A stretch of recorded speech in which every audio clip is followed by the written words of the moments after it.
बिस्मिल्लाहिर्रहमानिर्रहीम। इन्नल्हम्दुलिल्लाह नहमदुहु व नस्तईनुहु व नस्तगफिरुह व नऊज़ु बिल्लाहि मिन शुरूरि अनफुसिना व मिन सय्यिआति अमालिना। मन यहदिहिल्लाहु फला मुदिल्ल लहु व मन युद्लिलहु फला हादिय लहु व अशहदु अन ला इलाहा इल्लल्लाहु व अशहदु अन्ना मुहम्मदन अब्दुहु व रसूलुहु। या अय्युहल्लज़ीना आमनुत्तक़ुल्लाहा हक़्क़ तुक़ातिह वला तमूतुन्ना इल्ला व अंतुम मुस्लिमून। या अय्युहन्नासु इत्तक़ू रब्बकुमुल्लज़ी ख़लक़कुम मिन नफ्सिन वाहिदा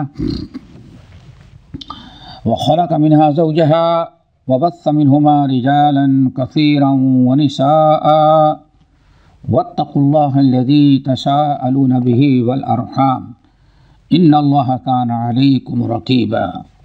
या अय्युहल्लज़ीना आमनुत्तक़ुल्लाहा वक़ूलू क़ौलन सदीदा युस्लिह लकुम आमालकुम व यग़फिर लकुम ज़ुनूबकुम व मन युतिइल्लाहा व रसूलहु फ़क़द फ़ाज़ फ़ौज़न अज़ीमा।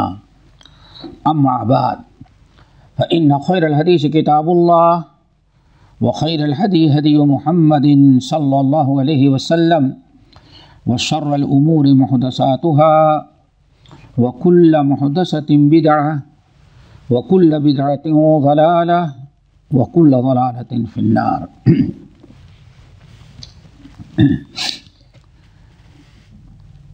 मोहतरम हज़रात, दीनी भाइयों बहनों, बुलूग़ुल मराम की किताबुल हज की शरह में शरीक होने वाले दोस्तों, नबी अलैहिस्सलाम के हज का सफ़र हज की अहादीस चल रही थी कि आपने हज्जतुल विदा हज कैसे किया। जाबिर बिन अब्दुल्लाह रज़ियल्लाहु ताला अन्हुमा हदीस के रावी हैं, जैसे कि आपने सुना। वो वही एक तवील हदीस नकल की है। पिछले दर्स में हम यहाँ तक पहुँचे थे कि नबी अलैहिस्सलाम यौम अरफा को गुरूब शम्स तक तो आप अरफात में दुआएं कर रहे थे। गुरूब आफ़ताब के बाद आप सवारी पर बैठे और वापस होने लगे, क्योंकि अरफात हज का सबसे बड़ा और सबसे ज़्यादा फासले पर जो आखिरी हद है वो क्या है, अरफात। उसके बाद से फिर वापस आना। तो मगरिब के बाद, सूरज गुरूब होने के बाद आपने नमाज नहीं पढ़ी, हालांकि मगरिब को वक्त हो चुका था, लेकिन अल्लाह ताला आपके साथ आपको जो हुक्म देते थे उस हिसाब से आप बगैर मगरिब की नमाज पढ़े ऊँटनी पर सवार वापस आप शुरू हो गए, वापस आना। वापसी में आप चलते रहे। चलने की कैफियत मालूम है कि ऊँटनी पर सवार थे, यहाँ तक कि आप मुज़दलिफ़ा पहुँचे। मुज़दलिफ़ा का दूसरा नाम मशअरुल हराम है। अल्लाह ताला ने हुक्म दिया कुरान पाक में, फ़इज़ा अफ़ज़्तुम मिन अरफ़ातिन फ़ज़्कुरुल्लाह इंदल मशअरिल हराम। ऐ मुसलमानों, जब तुम हज अरफ़ा से में हज कर लो, वो वक़ूफ़ हो जाए, तो अरफ़ात से तुम वापस लौटो और मशअरुल हराम में अल्लाह ताला फ़ज़्कुरुल्लाह इंदल मशअरिल हराम, मशअरुल हराम में अल्लाह ताला का ज़िक्र करो। अल्लाह ताला ने ये हुक्म ईमान वालों को दिया था। नबी अलैहिस्सलाम आए तो सबसे पहले आपने मशअरुल हराम पहुँच करके नमाज इशा और नमाज मगरिब को इकट्ठा पढ़ी, कसर और इकट्ठा, दो, एक अज़ान दो इकामत। फिर इसके बाद आपने आराम किया। ये जो ईद वाली रात है, मुज़ल्फ़ा वाली रात, नबी अलैहिस्सलाम से इशा के बाद रात में और कोई इबादत साबित नहीं है। आराम किए तो आराम ही करना चाहिए वहाँ। आज लोगों को क्या दस्तूर है, अल्लाह ताला हिदायत दे। कुछ लोग तो मिना ही में आके रुकते हैं और कुछ सीधे मक्का आके रुकते हैं, वहाँ बस गुज़रते हैं। और जो लोग वहाँ गुज़रते हैं उनमें बड़ा तबका है जो रात भर बैठ कर के दोस्तों के साथ बातचीत करते रहते हैं। ये हज है, अल्लाह ने फरमाया वहाँ अल्लाह ताला का जिक्र करो, ये जिक्र की जगह है और रात आराम करने की जगह है। तो एक बहुत बड़ा तबका तो क्या करते हैं, बड़े तबके के लोग क्या करते हैं, वो बैठ के बात करते रहते हैं। अब हो सकता है आज बात ना करते हों, क्योंकि आज सब अपने मोबाइल से बात करता है, मोबाइल में लगा रहता है अपने ग्रुप के साथ। ये बहुत बड़ी बदबख्ती है कि एक मुक़द्दस जगह में जो कुछ करना था वो ज़ाय कर दे रहा है। और एक तीसरी बड़ी गलती लोग क्या करते हैं, कुछ लोग ऐसे होते हैं कि वो सिर्फ रात भर पत्थर चुनते हैं। 4 दिन या 3 दिन जो जमरात को है पत्थर मारना है, वो समझते हैं कि ये मुज़ल्फ़ा की जो रात है, ये इस रात की सबसे बड़ी इबादत यही समझते हैं कि पत्थर मुज़ल्फ़ा ही के पत्थर होना चाहिए। कहाँ के लिए, रमी जमरात के लिए। तो पूरे 3 दिन का 10, 11, 12 ये तकरीबन हिसाब लगा कर के इतनी कंकरियाँ इकट्ठा करते हैं।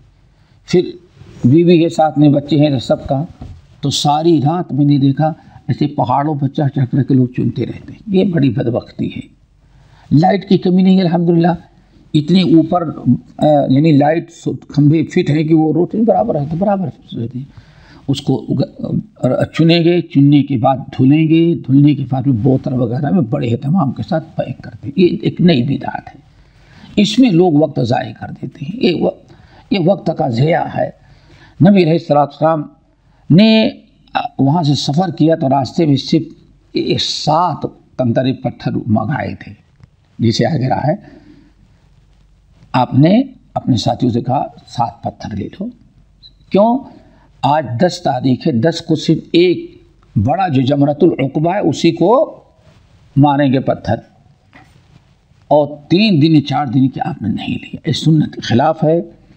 और अगर कोई उसको ज़रूरी समझ लेता है कि नहीं वहीं के पत्थर हो, धुलना ये तो शरीफ बिदअत है। धुलेंगे, साफ़ करेंगे, मारना है पत्थर को, शैतान को, और उसको धुल करके बाद उसको साफ। ये अजीब सी मिजाज जो लोग बना दें, इससे बचना चाहिए। तो नबी अलैहिस्सलाम सुबह रात भर आराम किए हैं। ये आराम करना सुन्नत है। वो फिर सुबह आपने अजान दिलवाई, फजर की नमाज पढ़ी सुन्नत के साथ, सुन्नत और 2 रकात बाजमात नमाज पढ़ी। आप नमाज पढ़ाने के बाद मशअरुल हराम जो पहाड़ है ना, तरीबे से आप बहुत देर तक खड़े होकर के दुआएं मांगी, बहुत दुआएं मांगी। और ये मकाम कहा जाता है जहाँ हज के अय्याम में आपने बहुत गिड़ा दुआ मांगी है। फ़ज़्कुरुल्लाह इंदल मशअरिल हराम, वहाँ अल्लाह ताला का खूब कसरत से जिक्र रखो, कुरान ने हुक्म दिया है। ये सुनते हैं यहाँ तक कि सूरज बिल्कुल खूब सुबह रोशन हो गई, सूरज तुलू नहीं हुआ। सूरज तुलू होने के पहले आप मुज़दलिफ़ा से रवाना हो गए। यहाँ तक बात पहुँची थी। कहते हैं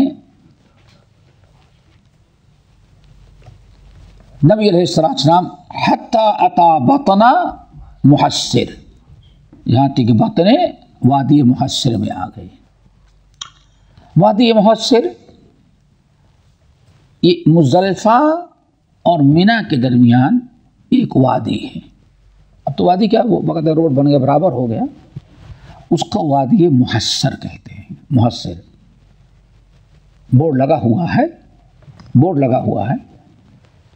ये दोनों के दरमियान फासला करने वाली, मिना और मुज़दलिफ़ा के दरमियान दोनों को अलग करने वाली यही वादी है। वादी मुहस्सिर ना मुज़दलिफ़ा में है और ना तो मिना में। जैसे अरफा के और मुज़दलिफ़ा के दरमियान वादी नमरा है, ऐसे ही एक मशअरुल हराम मुज़दलिफ़ा है और दूसरा मिना है। तो इन दोनों के दरमियान एक छोटी सी वादी आती, वादी मुहस्सिर, मुहस्सिर बोर्ड लगा हुआ है वहाँ। तो लेके चलते हैं वहाँ से। नबी अलैहिस्सलाम चलते रहे यहाँ तक कि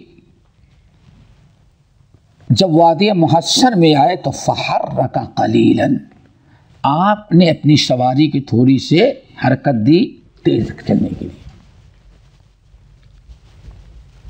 नहीं समझे? जब आप अरफात से चले तो चढ़ाई पर थे, तो आप अपनी ऊँटनी की नकेल हमवार में चल रहे थे या वादी की तरफ ऊँटनी की नकेल खूब खींच लेते थे ताकि ऊँटनी तेज न जाए, वरना लोगों को तकलीफ पहुंचेगी। आगे बढ़े, जहाँ चढ़ाई आ जाती तो नकेल थोड़ी ढीली कर देते ताकि ऊँटनी चढ़ जाए। लेकिन मुज़दलिफ़ा से जब मिना के लिए निकले, वादी मुहस्सिर में आपने अपनी सवारी को थोड़ी सी तेज कर दिया कि तेज से आगे बढ़े। चलते रहे, थोड़ी देर गए आगे, फिर तरीक़तुल उस्ता पकड़ लिया। यानी वहाँ से कई रास्ते निकले थे, एक इधर उधर, तो आपने जो बीच वाला रास्ता था वो रास्ता पकड़ा, क्योंकि बीच वाला रास्ता ही है जो सीधे कहाँ पहुँचाता, तो मिना होते ही वे जमरात पर पहुँच जाता है। और आज जो छपरा वगैरह लगा हुआ है, आप देखेंगे रोड पर आता है, जो बिल्कुल सबसे बड़ा हाईवे बना हुआ है जो यहाँ जाता है, वही असल में तरीक़तुल उस्ता है जिससे नबी अलैहिस्सलाम चले हुए थे। अब तो पक्का रास्ता बन गया, फिर लाइटें लग गई, बड़े बड़े वो लगे हुए हैं, लाइटें हैं, और अल्लाह ताला के करम की साया के लिए बहुत सचा के दोनों तरफ से वो ऐसे भी लगा दिए हैं बहुत दूर तक, ताकि हाजी गर्मी के मौसम में चल रहा है तो उसको धूप ना लगे, सारे इंतजाम के हैं। तो ही तरीक़त उस्ता है, बीच वाला रास्ता और सबसे बड़ा रास्ता। अल्लती तखरुजु फिल अलल जमरतिल कुबरा, ये वही रास्ता है तरीक़ुल उस्ता जो आपने पकड़ा, जो सीधे आपको कहाँ पहुँचा दे रहा था, जमरतुल उक़बा। जमरतुल उक़बा वही सबसे आखिरी और सबसे बड़ा। आप मक्के से जब आएंगे तो सबसे पहले बड़ा मिलेगा कुबरा, फिर और आगे बढ़ेंगे तो उस्ता, फिर आखिर में सुगरा। कहाँ से? जब मिना से आप जाएंगे तो पहले जमरतुल उक़बा पड़ेगा, लेकिन जब आप अरफात मुज़दलिफ़ा मिना से आएंगे तो पहले सुगरा, कुबरा, फिर उस्ता, फिर कुबरा होगा। कुबरा की खुसूसियत ये है कि अब तो क्यों ऊपर हो गया है, बंद भी कर दिया गया, वरना कुबरा को आप मारें तो सीधे निकल जाएं, कहाँ? अज़ीज़िया निकल जाएंगे, बिल्कुल करीब। तो वहाँ से मार करके मक्का जाना, खाने काबा का तवाफ करना बहुत ही आसान था, उधर जाना है। अल्लाह ताला ने कुछ ऐसे निज़ाम रखा था। तो आप कहाँ पहुँच गए? जमरतुल उक़बा पर, कुबरा पर आप वहाँ तक पहुँच गए। हत्ता अतल जमरतल्लती इंद शजरती,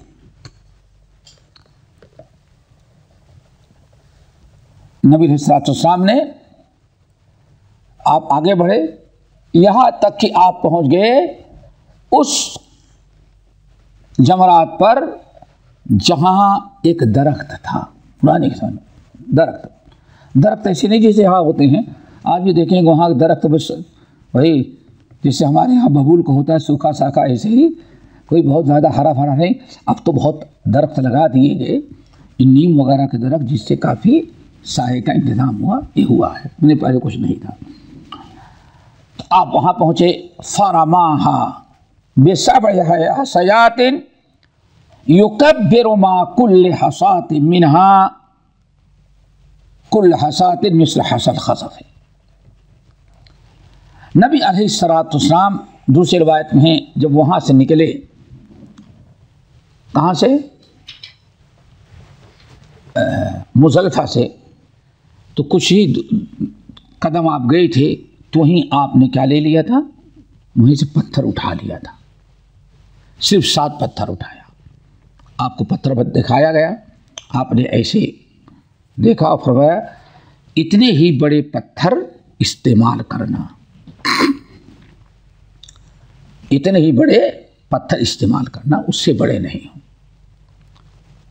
फिर आपने उसी मौके फरमाया आए मार 7 पत्थर मारे, हर पत्थर पर क्या? अल्लाह अकबर, अल्लाह अकबर, अल्लाह अकबर। हर पत्थर पर आप अल्लाह अकबर तकबीर कहते रहे। यही वो मकाम है जहाँ अल्लाह ताला के जिक्र किया जाता है। ऐसा नहीं कि हाँ पत्थर, लेकिन आज अल्लाह अकबर के बजाय हमारे यहाँ के लोग जलाल में आते हैं तो गाली भी देते हैं, मारो मारो। इसी हरामी ने बाबा आदम को गुमराह किया था, मारो मारो गालियाँ देते हैं, समझिए। और नऊज़ बिल्लाह, अभी तो एक मर्तबा मैंने देखा, मारो मारो, यही हरामी राम है। राम राम मंदिर राम, यही राम है। तो शैतान इंसान को आखिरी दम तक उससे गलत हरकत करवाने के लिए तैयार रहता। अवाम ये समझते हैं यहाँ शैतान बैठा है, उसे खूब मारो, छुरी से मारेंगे, हाँ चप्पल से मारते हैं। कुछ लोग छतरी लिए रहते हैं, छतरी तो अब सूर्य अब तो ख़त्म हुआ है तो छतरी ही लपेट करके मारेंगे। जूता चप्पल तो आम सी चीज़ है। और तकबीर नहीं, गुस्से में जलाल के अंदर मालूम पड़ता है वाकई शैतान को मार रहा है। अरे शैतान इतना बेवकूफ़ नहीं कि वहाँ बैठा रहे तो तुम उसको मारो।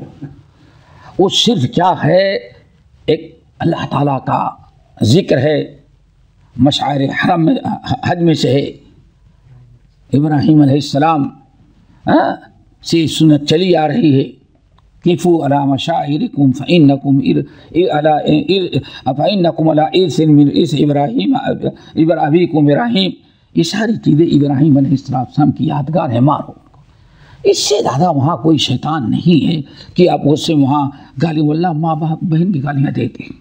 सब कुछ करता है इंसान और मालूम पड़ता है कोई बहुत बड़े जंग पर, इन्हीं सोते कि उनके इस हरकत से दूसरों को बड़ी तकलीफ पहुँचती है।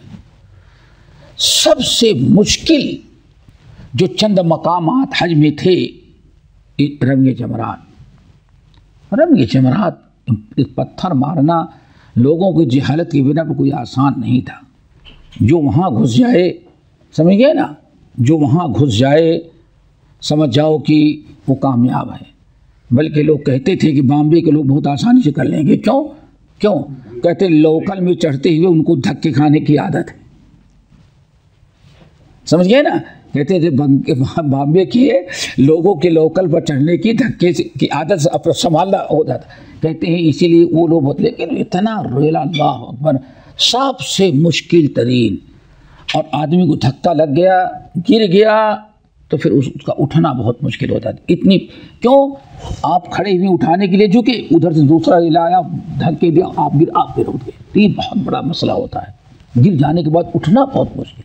लेकिन अल्लाह जज़ाए खैर दी इस हुकूमत को, हर हमेशा इस तकलीफ़ को दूर करते करते उलमा से फतवे ले करके पहले वसी किया, समझिए ना, काबी वो बना दिया और ऐसा बना दिया कि एक मरतबा घुस गया तो पलटने का कोई चांस नहीं, ज़्यादा तकलीफ होती जाएँ और इधर लौटने का, ये बड़ी मुसीबत थी। मार करके लौटना, उधर निकलना उधर से, लेकिन हुकूमत बहुत सख्ती की। ये फिर उसके बाद डबल मंजिला बनाया, डबल मंजिला भी फिर तकलीफ होने लगी। अब तो इतना अच्छा बना दिया है अल्हम्दुलिल्लाह कि अब तो मेरा ख़ास का रब की जमानत बहुत ही आसान हो गया है, थोड़ा सा आदमी को तरीका मालूम हो बस।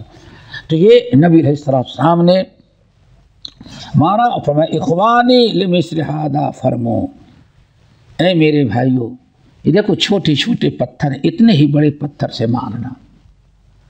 उसी मौके पर आपने तंबीह की थी, इय्याकुम वल गुलू, गुलू से बचना, फ़इन्नमा अहलका मन कान क़ब्लकुम अल गुलू, तुमसे पहले जितनी उम्मतें हिलाको बर्बाद हुई गुलू की बिना पर, गुलू की बिना पर। देखें यहाँ इस मौके पर नबी अलैहिस्सलाम का गुलू से मना करना, नसीहत करना, ये बड़ी इबरत की चीज़ है। आप सोचिए कि मामूली से पत्थर मारना है, अल्लाह ने फरमाया अगर 7 पत्थर मारना है, कोई 8 पत्थर मारेगा तब गुलू हो गया। और छोटे छोटे जैसे अपने यहाँ बड़ा वाला चना समझते हैं, चना बड़ा काबुली चना जो आता है बड़ा वाला, सफ़ेद बड़ा वाला, समझो उतना बड़ा, इतने ही बड़ी पत्थर से मारना। ये अल्हम्दुलिल्लाह इस पत्थर से मारेंगे, किसी को लग भी गया तो ज़ख़म नहीं पहुँचा, लेकिन इससे बड़ा लोगे तो गुलू हो जाएगा। यहाँ से पता चला गुलू कितनी बदतरीन चीज़ है। नबी अलैहिस्सलाम ने उस मौके पर नसीहत किया और फिर आप वहाँ से वापस हुए। रमा सुम्मन सरफ इलल मनहर, फिर नबी अलैहिस्सलाम वापस लौटे, अभी मक्का नहीं गए, किधर लौटे, मनहर। मनहर क्या है, जहां जानवर दबा गए, यही है ना। सुम्मन सरफा, पत्थर मार लेने के बाद आप फिर वापस लौटे और गए कहां, आप मनहर गए, जानवर ज़बह किया। मनहर जहां जानवर, ये भी फिर पीछे पलट करके आपको जाना पड़ता है। अगर सीधे चले जाएंगे तो आप मक्के में दाखिल हो जाएंगे, इसके लिए फिर पीछे पलट करके जाना पड़ता है। अब आज बहुत आसानी हो गई है कि अगर कोई बहुत तकलीफ़ होती थी और वाकई मुश्किल तरीन कामों में से कुर्बानी था, और अफसोस होता जो गोश्त ज़ाय होता है। जानवर लोग ज़बह करते, वहीं ख़रीदते, मनहर में जानवर ज़बह करते और जहाँ ख़रीदा वहीं गिरा के ज़बह कर दिए, ख़रीदा वहीं ज़बह कर दिए, छुरी ली अपना वापस आ गए, उसका खून बह रहा है, दूसरा है वो भी ज़बह किया, जगह ख़त्म हो गई तो उन्हीं जानवरों को गिराना है, ज़बह करना है। यानी अल्लाह अकबर, आदमी इस ज़बह की हुई जानवरों के ऊपर से चढ़ चढ़ करके जाना पड़ता था ज़बह करने के लिए। खून, ये भी समझो कि ये 79 तक की बात, 78 78 में ही सब कुछ नहीं भाई। यानी वहां जाना और मुश्किल क्या, ये गाय बड़े जानवर ज़बह कर देती, उनका खून ज़्यादा, तो अब यहाँ आप चले, खून उसके गर्दन पर पड़ गया, अब वो जानवर बड़ी बड़ी सींग निकली और फिर खून आ जाने के बाद वो फिसलता था। आदमी कितने लोग जख्मी हो जाते, कोई सही साली वापस ही नहीं आता था। ये बहुत जानवर ऐसे ही पड़ा। फिर क्या करते थे, अब हुकूमत क्या करे, कितना सब, फिर उसको जलाना शुरू किया। सब चीज जलाते थे। 2-3 साल तक मैंने देखा, हमारे जाने के बाद भी जानवर जला देते थे। बदबू लाजमी चीज़ है, अगर 2 दिन गुजर गए तो बदबू आने लगे, बदबू आने लगते थे। चमड़ा भी जाए, ये भी जाए, बड़ी परेशानी। जलाते, अब उसका धुआं, उसकी बदबू, अल्लाह अकबर। फिर उस मनहर को साफ करना, इतने मोटे, इतने खून की जम जाती थी वहाँ, क्योंकि 1-2 जानवर थोड़ी है। उसी में ऊँट भी ज़बह की है, उसी में गाय भी ज़बह की हुई है, उसी में बैल भी ज़बह किया, उसी में छोटे बकरे भी, सब ऐसे ही पड़े हुए। यानी समझो कि आप लेट जाएं तो आपको जानवर गिराने की जगह ही नहीं, तो आपको उसमें जानवरों ही पर गिराना है और वहीं आपको ज़बह करना। कभी ज़बह करते पैर फिसल जा रहा है, ये बहुत मसला होता। तो अल्हम्दुलिल्लाह फिर जलाने लगे। फिर कुछ बात समझ में आए तो इन्होंने क्या किया, कुछ जानवरों को ज़बह करवाते और खाल निकाल करके गोश्त को बाहर भेजना शुरू किया। फिर धीरे धीरे तरक्की करते कि अब जो उन्होंने कर लिया कि आप पैसा जमा कर दें और आपका जानवर ज़बह किया जाता है। टाइम दे देते हैं, तारीख दे देते हैं, आप जाएं, वहाँ जाना चाहे तो आप जा करके देखें आपका जानवर, नहीं तो आप आज़ाद हो गए। अब वो जानवर जितना होता है, एक जानवर का गोश्त ज़ाय नहीं जाता, ना गोश्त और न चमड़ा, सब हुकूमत करती है। और ये गरीब मुल्क जो है अफ्रीका वगैरह, सारा गोश्त दुनिया के मुख्तलिफ गरीब इलाकों में तकसीम कर देते हैं। अब ये काम आने लगे, चमड़ा भी काम आ जाता, अब सबको मतलब। अब वो गंदगी वगैरह खत्म, चूँकि बिल्कुल मकसद की तरह उन्होंने एक बड़ा सा इलाका बना दिया, वहीं वो बकरे वहीं ज़बह होंगे। अब बाहर कोई ज़बह नहीं कर सकता, वरना क्या पूछना, मक्के तक कोई जहाँ जानवर पकड़ा देख रहा कहीं में ज़बह करके छोड़ दिया, वहीं बदबू आ रही। यानी हज के दिन शाम के बाद से बदबू शुरू हो जाती थी, इतने जानवर सड़ते गलते रहते थे। अल्हम्दुलिल्लाह अब अल्लाह ने बड़ा इंतज़ाम कर दिया, तो नबी अलैहिस्सलाम जानवर ज़बह करने के लिए वापस गए। आज अगर कोई इंसान जानवर ज़बह करता सकता है तो बहुत अच्छा है। बहुत सारे प्राइवेट लोग भी हैं, वो एक कोई जगह ख़रीद लेते हैं, बकरे उनके पास होते हैं, आप चले जाएं तो आपका वो बकरा ज़बह करके दे देते हैं, पैसा बेचते हैं। ऐसे भी कारोबार मक्के में से बहुत सारे लोग प्राइवेट भी कर रहे हैं। कोई ज़रूरत नहीं, आपको जो आसानी हो अपने हाथ से ज़बह करें तो बहुत अच्छा है। और अगर वहाँ पैसे दे देंगे तो इसमें भी शरान कोई मुतला, कोई हर्ज नहीं है। अपने हाथों से वहाँ ज़बह करना कोई ज़रूरी नहीं है।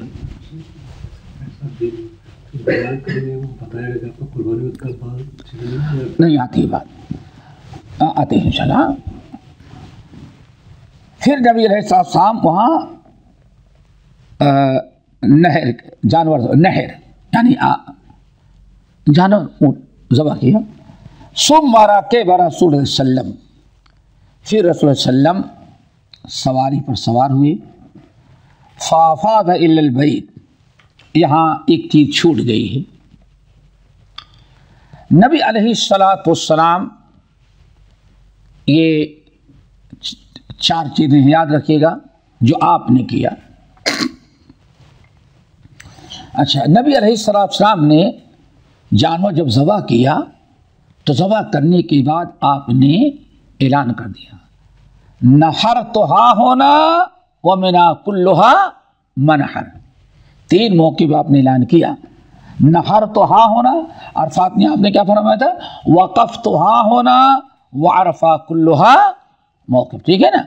और यही आपने मुज़दलिफ़ा में तकरीबन किया था, मुज़दलिफ़ा में, कि कहीं भी हो जाए आपने जानवर ज़बह किया तो आपने फरमाया नहर तो हा होना, मैंने ये जानवर यहाँ ज़बह किया है, व मिना कुल्लुहा मनहर, पूरा मिना मनहर है, जहाँ भी इसको आसानी सहूलत हो वहाँ जानवर अपना ज़बह करता।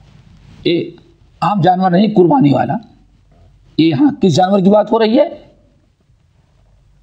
दमे तमत्तो और दमे किरान, यानी 3 किस्म का जो हज है उसमें 2 किस्म के हज ऐसे हैं जिनमें जानवर ज़बह करना है, एक किरान, दूसरे तमत्तो। इफराद में जानवर ज़बह नहीं करना, नहीं, नफिल नहीं, फर्ज नहीं है, ज़रूरी नहीं है, अगर नफिल करेगी तो कोई बात नहीं। तो आपने इरशाद फरमाया जानवर, तो ये जो जानवर है कौन सा, किरान या हज तमत्तु का, ये मिना ही में ज़बह होगा, मक्के में नहीं। इसलिए आपने क्या फरमाया, नहर तो हाँ होना, मैंने यहां जानवर ज़बह किया है, लेकिन हर आदमी को नहीं, हमारी जगह पर ज़बह करने की जरूरत नहीं है। मिना कुल्लुहा मनहर, पूरा मिना जो है हाजियों के जानवर ज़बह करने की जगह, जिस हाजी को जहां भी सहूलत हो वो ज़बह कर दें। लेकिन आज हुकूमत मजबूर होती है, लोग ज़बह करके वहीं छोड़ देंगे, खून गंदगी सब, बदबू, रास्ता खराब, तो अब ज़बह करने के लिए क्या है, जगह खास कर दिए ताकि वहीं ज़बह करें और गंदगी से बच जाएं। फिर आपने उसके बाद हलक करवाया मिना ही में, यहां नहीं, दूसरी हदीस में है, यहां नहीं है ना। मुज़दलिफ़ा से आप वापस आए तो सीधे कहां गए, जमरात, पत्थर मारा बड़े को, फिर वहां से वापस आए मनहर, जानवर ज़बह किया, फिर वहां से वापस लौटे, आपने अपने सर के बाल कटाए, सर छिलाया। कितने हो गए हैं, 3। जमरतुल उक़बा कुबरा को पत्थर मारना 7, और 7 पत्थर जो मारे जाएंगे, याद रखिएगा, बसा औकात लोग जल्दी ब्याह करके 7 को बिस्मिल्लाह अल्लाहु अकबर, ये एक ही होगी, 7 नहीं होगी। क्यों, नबी अलैहिस्सलाम रमाहो सब हसयातिन, 7 पत्थर मारा, युकब्बिरो, हर पत्थर के साथ तकबीर कहते रहे। क्या मतलब है, 7 मर्तबा में आपने मारा, हर पत्थर अलग अलग, इकट्ठा नहीं मार सकता।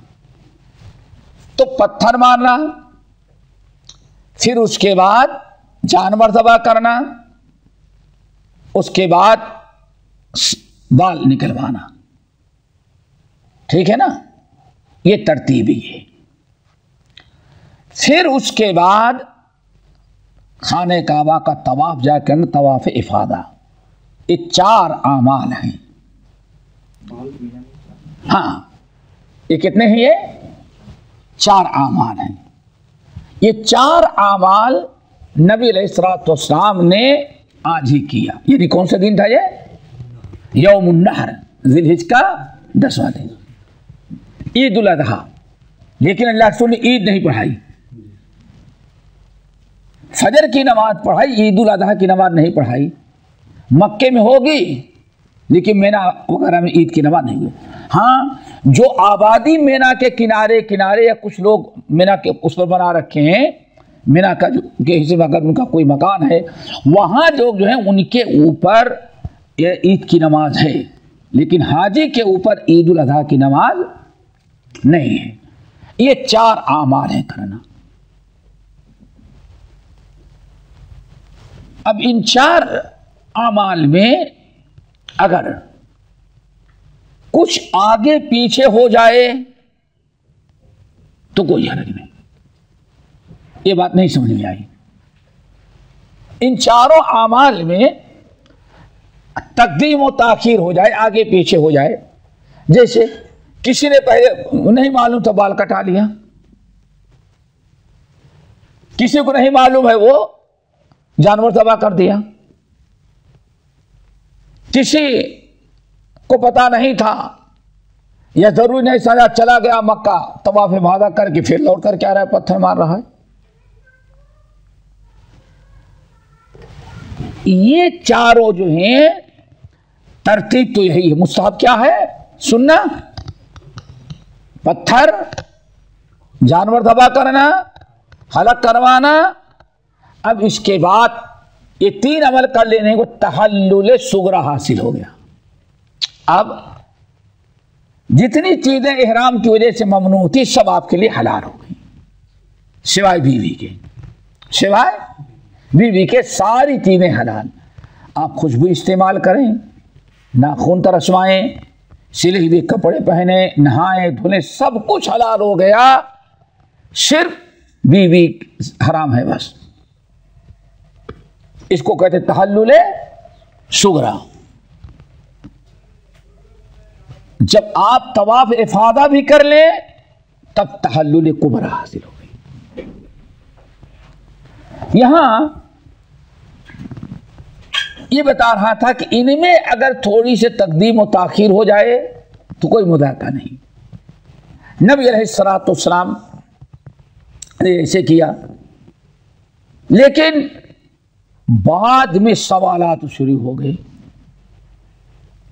बड़ा दिलचस्प मंजर। एक साहब कहने लगे, या रसूल अल्लाह, हम तो मुज़दलिफा से निकले तो सीधे कहां पहुंच गए? मक्का। तो सोचा वहां गए तवाफ कर लो। तो तवाफ तो कल कबरा नरमिया, तो मैं तो तवाफ पहले कर लिया और वापसी में पत्थर मारा। नहीं समझे? यानी मालूम नहीं था, आज भटक के पहुंच जाते हैं। तो आपने फरमाया इफ़अल वला हरज, करो कोई हरज नहीं।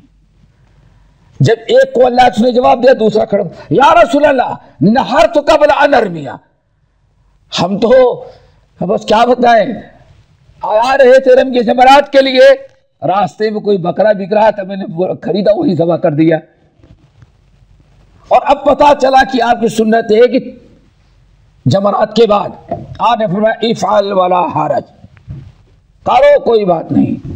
अब और दरवाजा खुला, या रसूल अल्लाह सअयतु अन कबला नतूफ, मैं तो पहुंच गया वहां मक्का, लेकिन तवाफ पहले होना था सही। बाद में हमने पहले सही कर लिया, बाद में तवाफ किया खरो का। और इसआ वाला हरज। फिर एक साहब खड़े हुए, या रसूल अल्लाह, मैं जा रहा था जानवर तबाह करने के लिए, लेकिन हल्लाक फाजिल खड़ा था, खाली था, तो मैंने अपने सर के बाल कटे फिर गया। आपने फरमाया इज़बह वला हरज। सहाबे कहते हैं उस दिन अल्लाह के रसूल से जिसने भी आगे पीछे के बारे में सवाल किया, हर एक का जवाब अल्लाह के रसूल ने क्या कहा? इफ़अल वला हरज। इसका मतलब अल्लाह ताला ने बहुत आसानी दी। तरतीब यही होनी चाहिए, लेकिन अगर इसमें कुछ तकदीम ताखीर हो गई तो कोई मुताका, कोई हरज नहीं है। चलो, सुम्मा रकिबा रसूलुल्लाह सल्लल्लाहु अलैहि वसल्लम, फिर रसूलुल्लाह सल्लल्लाहु अलैहि वसल्लम सवार हुए। कब सवार हुए? हलक करा लेने के बाद। 3 अमल आपने कर लिया, जमरा यानी रमी जमार, जानवर तबाह करना और हलक, ये 3 आमाल भी तरतीब किए। सुम्मा रकिबा, फिर आप इहराम वगैरह खोले और नॉर्मल हालत में आए, खुशबू भी लगाए, इस्तेमाल किया। फिर आप सवार हो गए, कहाँ गए? मक्का गए। मक्का गए, फसल्ला बेमक्का अज़्ज़ुहर, मक्के में आपने नमाज ज़ुहर पढ़ी। यानी इतनी फज के बाद काम ज़रा जल्दी हो गया ना। आज वो सारे लोग जल्दी कर लेते हैं, पहुँच जाएं, लेकिन कब? जब अकेला हो आदमी, ना फैमिली हो ना दोस्ती निभाएं, अपना करते जाएं, धड़ाधड़ सारा काम हो जाता है, बहुत फुर्सत पा जाएंगे। लेकिन मुश्किल क्या है? गिरो नहीं भाई आज थकी है, 2 घंटे के बाद नहीं, चलो रात को चलेंगे, तो उसी में आप भी जिसे लटके रह जाते हैं। बीवी है, बच्चे हैं, उससे इंसान मजबूरी, लेकिन दोस्ती बहुत।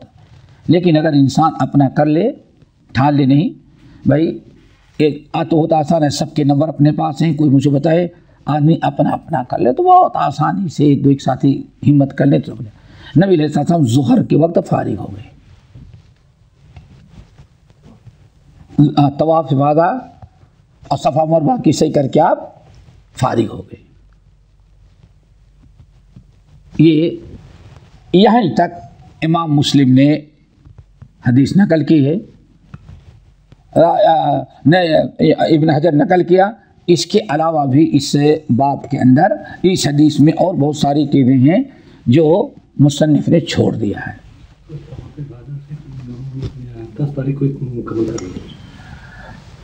हाँ, बहुत अच्छा है। क्या तवाफ इफादा तसही को करना ज़रूरी है? सुन्नत तो यही है कि यौम नहर को सब हो जाए, चारों आमाल कर लें, आप बिल्कुल आज़ाद हो गए। सुन्नत तो यही है। लेकिन अगर कोई इंसान थक गया है या कोई उद्र हो गया है जिसकी बिना पर तवाफ इफादा नहीं कर पा रहा है तो कोई हरज नहीं, लेकिन तहल्लुल कुबरा हासिल नहीं होगी जब तक कि तवाफ इफादा ना कर ले। तवाफ इफादा बाद में भी कर सकता है, लेकिन हर का अमल सुन्नत के मुताबिक जितना जल्दी कर लेगा उतना अच्छा है। अगर थके हैं, नहीं हिम्मत पड़ रही है तो कोई बात नहीं, कोई बीमारी है बाद में कर लें, कल आप कर लें, कल नहीं परसों, लेकिन जितना ताखीर करेंगे आप ही को परेशानी होगी और उतना लेकिन जायज़ होगा। मसला यहाँ औरतों का है, औरतों की अगर नमाज छूटी है, नापाकी की हालत में है, आप अपना कर लें तवाफ इफादा, आपके साथ और जो लोग कर लें, उस औरत को अल्लाह ताला ने इजाज़त दी है, रुखसत दी है।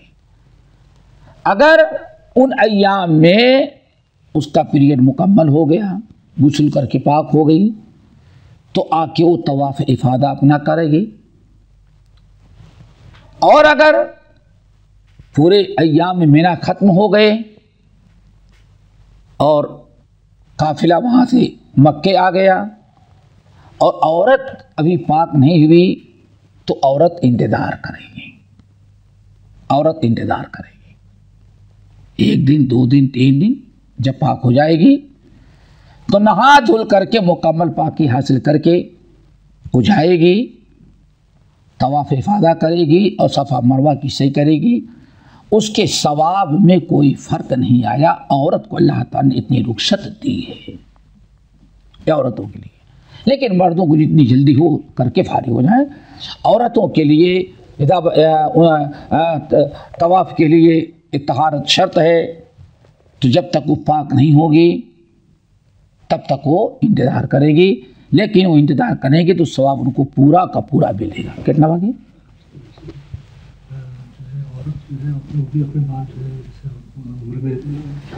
औरत भी हज और उम्रे में अपने बालों को काटेगी, लेकिन काटेगी कैसे?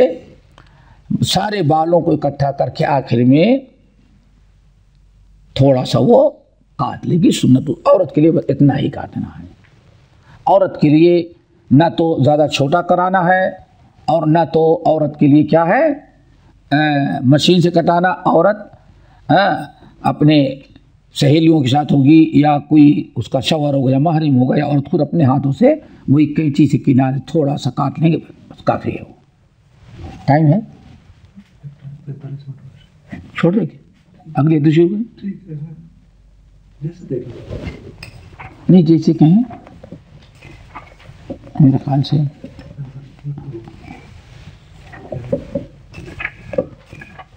बहुत लंबी हो गई। हाँ हाँ,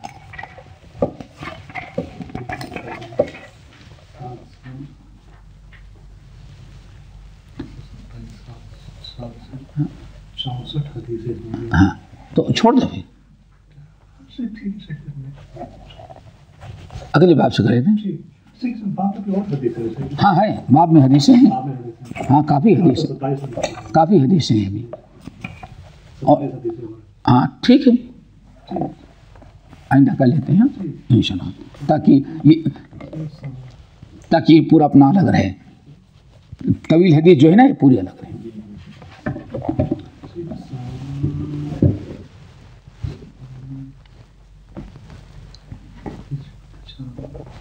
एक बार फिर से जो है वो 4 अमाल जो है वो नहर के दोबारा से थोड़ा सा हज के यौमुन नहर को हाजी के लिए 4 आमाल बितरतीब और गुरूब आफ्ताब के पहले पहले कर लेना सुन्नत है। नंबर 1, सबसे पहला मुज़दलिफ़ा से जब निकले तो सीधे रमी जमरात पर जाएं। जो जमरतुल कुबरा है, जिसको बड़ा शैतान कहते हैं, उसका नाम लोगों ने, हालांकि शैतान नहीं है वो जमर है। तो पहले को 7 पत्थर मारे, 7 बड़े को। फिर उसके बाद दूसरा अमल है जानवर ज़बह करना। हज तमत्तो या हज कारीन है, किरान किया है तो जानवर ज़बह करेगा। जानवर ज़बह करने के बाद मुस्तहब है कि अपने बाल कटाए, अपने सर के बाल कटाए, और अफजल ये है कि हलक करवाए। अफजल ये है हलक करवाए। मुहल्लिकीन रूसकुम व मुकस्सिरीन। अल्लाह रहमल्लाहुल मुहल्लिकीन, रहमल्लाहुल मुहल्लिकीन, रहमल्लाहुल मुहल्लिकीन। नबी अलैहिस्सलाम ने बड़ी फज़ल, अल्लाह ताला अपनी रहमतें नादिल कर उन लोगों पर जिन्होंने इस मौके पर अपने सर को टकला कराया है, उस तरह से साफ़ कराया है 3 मरतबा। सहाबा का या रसूल अबिल मुकस्सिरीन, अल्लाह रसूल कुछ लोग ऐसे हैं जो सर टकला नहीं कराए, हलक नहीं बल्कि कैंची से कटाए हैं। अल्लाह रसूल ने फरमाया अल्लाह ताला मुकस्सिरीन पर भी रहम, लेकिन 3 मरतबा किस पर? रहमल्लाहुल मुहल्लिकीन, रहमल्लाहुल मुहल्लिकीन, रहमल्लाहुल मुहल्लिकीन। इसका मतलब अफजल है क्या? सर के बाल को उस तरह से कटा देना। ये है। इसके बाद इंसान कोशिश करे कि नहा धुल करके, सिली सिलाए कपड़े पहन करके, खुशबू लगा करके, खूब, जैसे कि नबी की सुन्नत है, खूब इत्मीनान के साथ जाए, खाने काबा का तवाफ़ करे। और इस तवाफ़ में नॉर्मल तवाफ़ होगा, इसमें सफ़ा मरवा, इसमें जो दौड़ना है वो नहीं होगा, जिसको रमल कहा गया वो नहीं होगा। तवाफ़ कुदूम में होता है, नॉर्मल तवाफ़ करेगा। लेकिन ये तवाफ़ हज के अरकान में से है। तवाफ़ इफ़ादा इसके बगैर हज नहीं होता। और चूँकि अगर ये हज तमत्तो कर रहा है तो इसको मुकम्मल, और बाद है क्या कारिन भी, इनको पूरा करना, खाने काबा का तवाफ़ भी करना पड़ेगा और सफ़ा मरवा की सही भी करेगी। ये 4था अमल होगा। इसके बाद इंसान को तहल्लुल सुगरा कुबरा सब हासिल हो गई और उसका हज बिल्कुल नबी अलैहि की सुन्नत के मुताबिक हुआ। लेकिन अगर इन चारों में से 2 चीज़ें हैं, एक तो मैंने कहा आगे पीछे हो जाए, तकदीम व ताख़ीर हो जाए, तो उसमें कोई आगे पीछे होने में कोई मुताका, कोई हरज नहीं, हज में कोई ऐब नहीं आएगा। और नंबर 2, खाने काबा का तवाफ़ अगर कर ले तो बहुत अच्छा है, लेकिन आज अगर नहीं कर सकता किसी उद्र की बिना पर, तो दूसरे दिन जब भी उसको मौका मिलेगा करना फ़र्ज है, बगैर उसके हज नहीं होगा। चलो 50 मिनट तो ऐसे ही हो गए। हमारे चैनल को सब्सक्राइब कीजिए और बेल आइकन को दबाना ना भूलिए ताकि आपको नई वीडियो बराबर मिलती रहें। लाइक और शेयर करना ना भूलिए।